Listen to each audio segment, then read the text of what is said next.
그 이후 탑3를 알아보겠습니다. 3위 경호부대. 어디 먼 길을 떠날 땐 방탄 열차를 이용하고 그것도 모자라 북한 전역에 도망칠 땅굴을 파고 있는 김정은이지만 사실 그가 얼마나 암살 공포에 시달리고 있는지 이 영상 하나로 설명이 가능하죠. 바로 김정은이 탄 차량을 에워싸고 달리기를 하는 경호원들의 모습입니다. 베이징에 방문했을 때에도 펼쳐졌던 비슷한 장면인데요. 우리로서는 아니 저렇게까지 싶지만 극도의 공포정치와 이런 체제를 유지하고 있는 북한에서는 가장 신경 쓰는 부분이 바로 경호라고 합니다. 실제로 김정은이 나타나는 곳어디든지 그림자처럼 모습을 드러내는 이들의 정체는 호위사령부 소속원들 무려 12만 명이 넘는 인력이 호위사령부에 배치돼 김정은의 경호를 목숨 걸고 담당하고 있다는데요. 특히 아까 보신 슈트를 입은 경호원들은 호위사령부 중에서도 가장 책임이 막중하다고 알려진 974 부대로 김정은의 근접 규모를 맡고 있는 것으로 알려졌죠. 하물며 김정은이 잠을 잘 때도 곁을 떠나지 않을 만큼 최후의 보루이다 보니 당연히 뽑을 때도 그냥 뽑진 않겠죠. 출신 체격 등을 고루고루 따져 선발되는 이들은 무술 사격 생존술 등 고도의 특수훈련을 거쳐 사상까지 검증돼야 뽑힐 수 있다 보니 북한에서는 최정예 요원이라는 평가를 받고 있다고 합니다.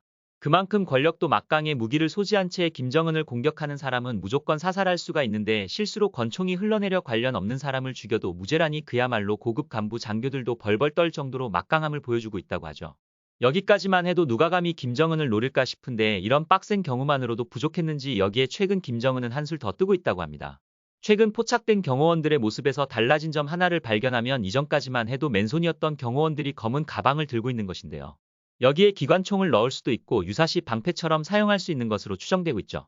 게다가 호미사령부의 974부대만으로도 안심하기가 어려웠는지 2021년부터는 41대대라는 특수부대를 새로 만들었다는 북한 최신식 무기뿐만 아니라 명사수로 구성된 약 900명의 부대원이 이곳에 소속돼 만일의 사태에 대비할 준비를 하고 최근에는 살상용 드론이 배치된 드론 부대까지 만들어 운용 중이라는데 이럴수록 겁에 질려 발악하는 모습처럼 느껴지는 건 적뿐인가요?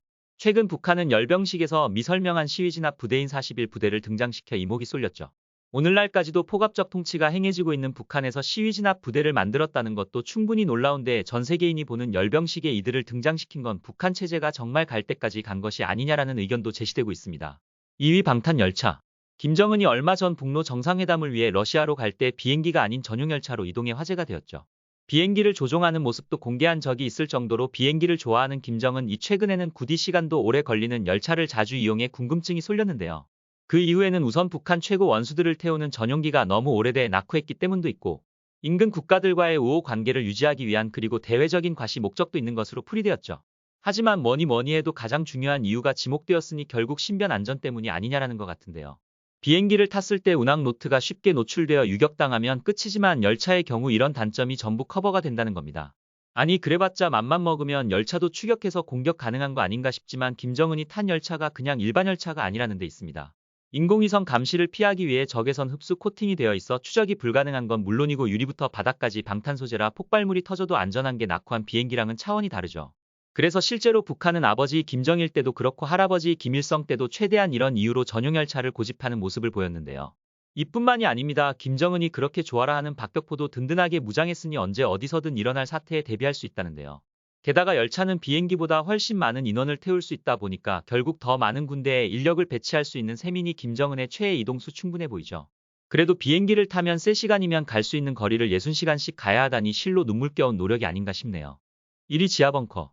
김정은이 암살을 피하기 위해 가장 신경을 쓰고 있는 장치라면 지하벙커도 빼놓을 수 없겠죠. 심지어 북한은 최후의 보루인 지하벙커가 한 개도 아니고 셀 수 없이 많다고 합니다. 김일성 때부터 시작된 지하벙커 만들기 프로젝트는 전쟁이 나거나 유사시 최고 원수의 은신처로 쓸 수 물론 탱크와 무기를 보관하는 저장고 역할도 동시에 한다고 하는데요. 북한이 지하벙커 만들기에 얼마나 진심인지는 북한의 공병국이라는 전문 건설부대가 따로 있다는 데서 알 수 있는 부분이죠. 일반 군인들이 어떻게 하면 나라를 잘 지킬 수 있을까라는 마음가짐으로 훈련을 매진한다면 이들은 어떻게 하면 굴을 잘 팔까라는 일념 하나로 1년 365일 지하벙커를 파내는 일에 몰두하고 있다는데요. 실제 군 자료에 따르면 그렇게 해서 지어진 북한의 지하 시설은 총 6,000개에서 8,000개에 이를 정도라고 합니다. 아니 정도면 북한 땅 밑은 죄다 구멍이 뻥뻥 뚫려 있는 거 아니에요. 그런데 곰곰이 생각해보면 뭔가 이상합니다. 아무리 전쟁이 나거나 유사시의 지하 벙커에 숨어서 전쟁을 지휘할 심산이라고 해도 대체 이렇게 많은 땅굴이 왜 필요한가 싶은데요. 이해가 안 가는 게 당연합니다. 사실 북한이 땅굴을 파고 또 파는 이유 따로 있거든요. 진짜 목적은 김정은 자신의 최측근을 데리고 도망가기 위한 용도이죠. 2015년 국민일보 보도에 따르면 북한은 중국과 인접한 자강도 산악지역에 많은 땅굴을 건설해 놓았는데 이렇게 보이는 것처럼 단순 지하벙커에서 그치는 것이 아니라 유사시 중국으로 도주할 수 있는 지하 통로가 북한 전역에 깔려 있는 것을 볼 수 있는데요. 여차하면 주민들 다 버리고 혼자만 도망칠 계획인 건가요? 소름 돋네요. 심지어 김정은의 큰 그림은 여기서 끝이 아니었습니다. 북한 곳곳에 오직 김정은만이 이용할 수 있는 전용도로까지 만들어 놓았는데요. 일반인들은 절대로 이곳에 발을 들이지 못하는 것은 물론 인근 주민들은 제대로 밥도 못 먹으며 날이면 날마다 위대하신 수령님이 밟으실 소중한 땅을 보수하고 또 보수하는 중이라고 합니다. 지하 벙커에 지하 통로에 잊은 전용도로까지 김정은은 정말 자신 목숨에 진심인 것 같습니다.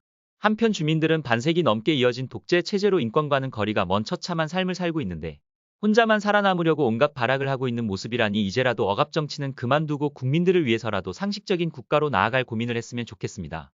여러분들은 이런 김정은에 대해 어떻게 생각하시나요? 오늘의 영상은 여기까지입니다. 시청해주셔서 감사합니다.